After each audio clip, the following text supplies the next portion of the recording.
किस कारण से जंगल में रहना और एकांत वास मेरे लिए हुआ, और न मेरा कोई पुत्र है, न भाई है, न ही चिंतक है, न ही मित्र है। इसका क्या कारण है?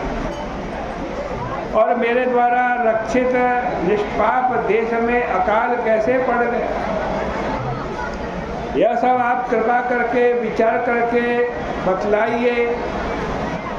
अत्यंत खिन्न उस राजा के द्वारा इस प्रकार पूछे जाने पर दोनों श्रेष्ठ महात्माओं ने कुछ क्षण ध्यान किया।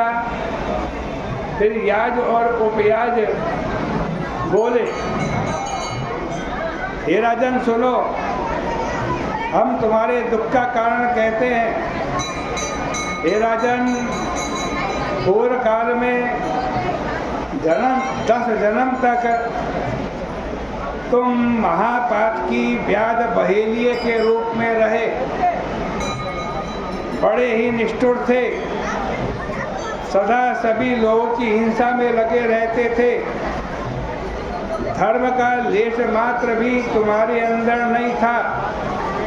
शम, शांति, दम, इंद्रियों का नियंत्रण तुम में नहीं था। तुमने अपनी जिह्वा से कभी भगवान का नाम भी नहीं लिया। भगवान विष्णु के चरण कमलों को तुम्हारे चित्त ने कभी स्मरण भी नहीं किया। परमात्मा के उद्देश्य से कभी तुमने सिर से प्रणाम भी नहीं किया। इस प्रकार दुरात्मा रूप से तुम्हारे 9 जन्म बीते। 10वें जन्म में तुम सह्य नामक पर्वत पर निर्दयी बहेलिया होकर सभी लोगों पर दया न करने वाले तथा मनुष्यों के लिए यम के समान रहे। उस समय तुम सदा हिंसा में लगे रहने वाले, दया रहित, शस्त्रजीवी, रास्ते में सभी को कष्ट पहुंचाने वाले, गुण से रहित, परम नीच थे। तुम राक्षस थे। गौड़ देशीय प्रजा की पीड़ा देते समय तुम मनुष्यों को खा जाया करते थे। इस प्रकार अपना हित न जानते हुए तुम्हारे बहुत से वर्ष बीत गए। छोटे छोटे बच्चों, मृगों एवं पक्षियों के वध से तुम दयाहीन दुर्बुद्धि को इस जन्म में पुत्र नहीं है। तुम विश्वासघात करते थे, अतः तुम्हारा कोई भाई नहीं है। रास्ते में सभी को कष्ट देते थे, इसलिए तुम्हारा कोई मित्र भी नहीं है। तुमने साधुओं का तिरस्कार किया, अतः शत्रुओं द्वारा तुम्हारी पराजय हुई। तुमने कभी भी किसी पर दया नहीं की, अतः दरिद्रता तुम्हारे ऊपर टूट पड़ी। सदा ही सभी को तुम उद्विग्न करते थे, अतः तुम दुष्ट को भी वनवास मिला। सबका अप्रिय करते थे, वह सबके अप्रिय थे, इसलिए अत्यंत तुम्हारे को दुख सहन करने पड़े। सदा क्रूर कर्म करने के कारण ही तुम पूर्व जन्म में भोजन तक नहीं पा सके, और हे राजन, उसी कारण तुम्हारा राज्य भी इस जन्म में छिन गया। अब तुम्हारे उत्तम कुल में जन्म होने के कारण तो कहूँगा, तुम्हारा उत्तम कुल में जन्म क्यों हुआ?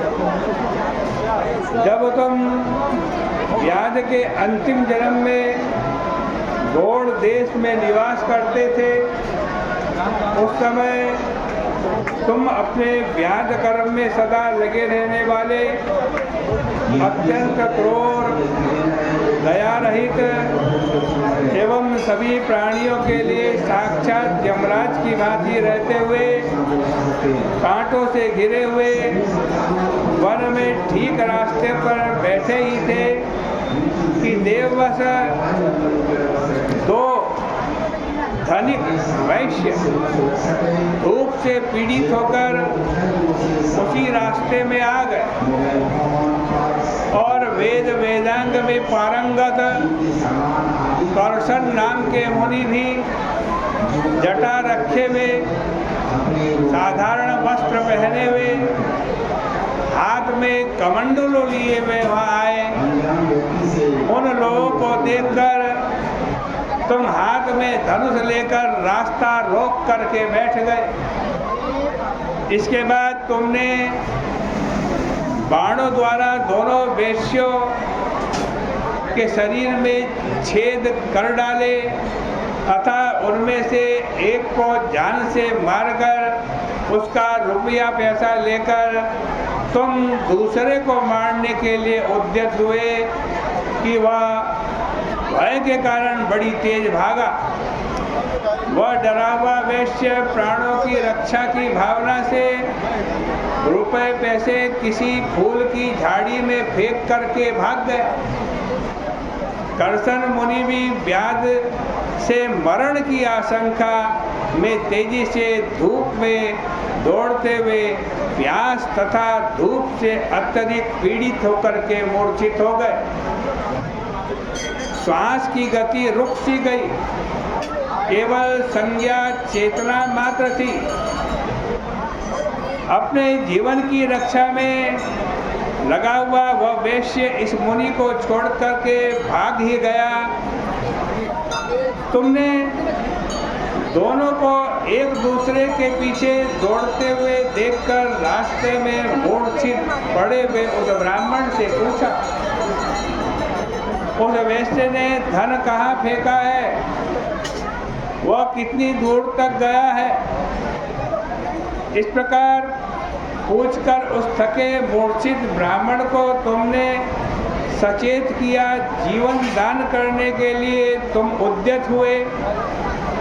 स्मृति व चेतना लाने के लिए उसके शरीर को झांट फूंक कर वह कानों में जोर से शब्द किया। एक गड्ढे में जल पड़ा था, उससे उसकी आंखों को धोया।